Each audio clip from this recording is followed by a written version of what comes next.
અમદાવાદના જાહેર માર્ગ પર થતા વાહનોના પાર્કિંગ મામલે કરાતી કાર્યવાહીમાં તંત્રની બેવડી નીતિ સામે આવી। સામાન્ય નાગરિકોના વાહનો લોક કરીને વસૂલાય છે દંડ, તો બીજી તરફ તંત્રની મુખ્ય કચેરી બહાર જ અધિકારીઓના વાહનો ગેરકાયદે પાર્ક।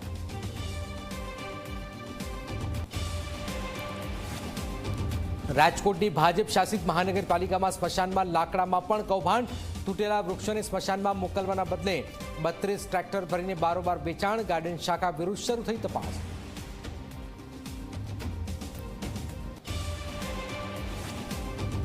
વડોદરામાં આવેલા વિનાશક પૂર પછી ભાજપના જ કોર્પોરેટરે ઉઠાવ્યા સવાલ।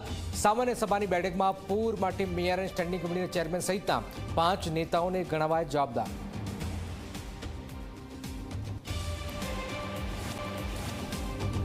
સવારના 6 વાગ્યાથી અત્યાર સુધીમાં ગુજરાતના 189 તાલુકામાં વરસાદ। ગાંધીનગરના માણસા અને મહેસાણા વિજાપુરમાં સૌથી વધુ 4.25 ઇંચ વરસાદથી અનેક વિસ્તારોમાં પાણી।